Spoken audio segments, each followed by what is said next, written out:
Welcome to a Call of Duty Warzone video of all things. It has been a very long time. With the return to Verdansk, there's lots of Easter eggs and references all over the map to the original storylines of Verdansk from 2020 to 2021, and they are referencing the Nuke event as well as the zombies overrunning the map. And I find this very interesting because I think this could even lead into how COD 2025 Black Ops 7 is revealed to us, as there's been some recent rumors that Pawn Takes Pawn might be returning for how COD 2025 is revealed. So basically, with Verdansk's nostalgia, they might be trying to just do an entire repeat of 2020, leading to the reveal event for Black Ops Cold War, where they're trying to tread on old grounds and do everything that went right before. And as you know, I'm not a big fan of Warzone, I barely ever touch it. However, even I have a bit of nostalgia during that era, looking at all of the secrets around the map, and even back in the day when we were speculating about the dam having, you know, for example, a submarine under it, or connections to zombies. That was all a lot of fun. And the red doors from Black Ops Cold War seem to be returning to Warzone as well at some point. Currently, there's just police tape around it, so I'm guessing either before or during when Black Ops 7 is being marketed, they may add them into the game, or maybe it'll come with the integration. And speaking of the COD 2025 reveal, we have actually learned that there's going to be an Xbox Game Showcase, followed by an Outer Worlds 2 Direct, which is going to be happening on Sunday, June 8th at 10 AM Pacific time. So I'm sure we're probably going to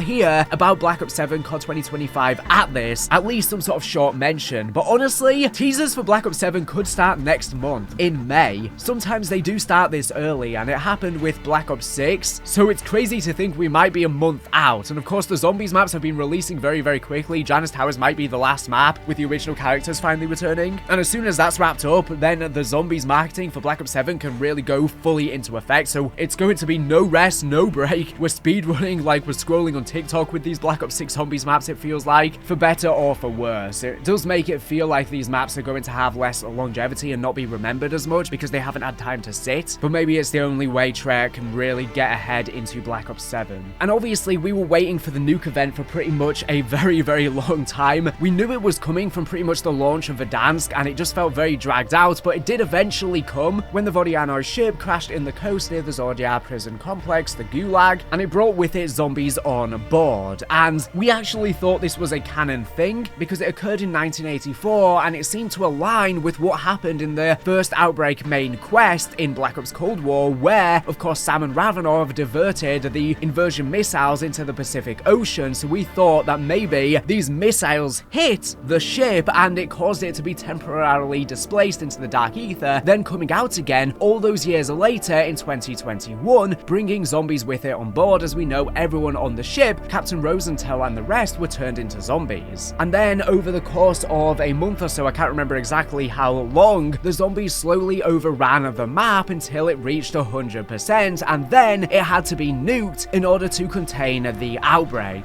Then we went back to Verdansk 1984 to get a past version of the map. And then it was never really followed up on storyline-wise what exactly happened with the nuke. There were some slight references, I believe, in DMZ, but then of course we had the Modern Warfare 3 campaign where Verdansk returned, and it seems like the Nuke event had been retconned because it was just not brought up at all. Verdansk did seem a little bit destroyed, as if it was being repaired, but it really seemed like the Nuke event just hadn't happened. And it is a shame because I think it could have been integrated into the overall Call of Duty universe storytelling, and the storyline's just gotten very messy, basically since Modern Warfare 2 onwards. And it's a real shame because I thought when Black Ops Cold War and Modern Warfare 2019 storylines were first merging, and it was setting up a unified Call of Duty universe, that it would be leading to something great and much bigger in the future. And unfortunately, it was just never expanded upon. And I do really think that's a shame, because a lot of people say they don't like the shared Call of Duty universe. They think it's ruining the storytelling because they think, for example, they think it's making zombies be less creative because they can't do any world-changing events because it'll affect the Modern Warfare storylines. However, I think they could have done a unified universe. They just haven't really been executing it right. Now, like I said, there's many different Easter eggs on the new version of Verdansk. For example, there are these calendars around the map where they do show the Nuke event, and it's dated on April 22nd, which is the date for when the Nuke event happens. Not in-game, but for us to experience it. But this shows that it's just the developers talking to us, and they're not saying this necessarily happened in the map. And then on the map as well, there is a nuke that is crashed into the ground in front of the stadium, right where the nuke actually hit in the original Nuke event. However, it doesn't seem to have exploded and destroyed the map. There should be a massive crater here. So again, I think this is just Ravensoft and High Moon and whoever whoever worked on this map and its remaster, they're just sort of playing homage and joking around with us, the community. I'm not sure this necessarily means the Nuke event is still canon, unless they're going to retcon it where the nuke just never went off, which doesn't make sense when we literally saw it explode, of course, in the cutscene. A theory I've seen floating around is that instead of it being a nuke or an ICBM, they're going to retcon it to be some sort of Ethereum warhead that destabilized all of the Ethereum in the area, causing all of the zombies to disappear and no longer be zombies. But again, there would still be a crater. I mean, we literally saw it impact. There was a massive explosion. So again, that doesn't really work. And speaking of zombies, if you come over by the Zordia prison complex and you come onto the coast here, there are zombies literally here. There's 2 deceased ones on the floor, and they even have stim shots on them, which shows that they are definitely zombies, and this is a direct reference to the Vodiano ship coming here, because of course when the zombies came here, when you would turn into a zombie, you could inject to turn back into a regular human. So this is what it is a reference to here, and there's a small boat by the side of it as well. Again, I feel like this is just the developers paying homage to it, and I'm not really sure if this is necessarily canon. It's just a game paying homage to the history of Verdansk, but I do wonder if maybe in this year's Haunting Halloween event in October, they could bring back the Vodiano ship. Of course, Zombies Royale will probably return, and those are always the best events. They're the only times I really hop on Warzone, to be honest, is to enjoy the Easter eggs and the different events such as the Zombies ones they do and the Haunting events, because those are right up my alley as a Zombies fan, whereas I don't really want to play a regular Battle Royale experience. And what's more is they have even brought back the shacks on the map, which were a part of the Pawn Takes Pawn Easter egg. As you know, leading up to that Easter egg, the map was constantly evolving and changing with different steps to discover stuff about Black Ops Cold War, and at one point, one of the shacks opened up, and the interesting thing about this shack is that it had an RCXD inside, which was of course teasing it returning for Cold War and it being a Treyarch title, and it even had 115 written on it, which I find so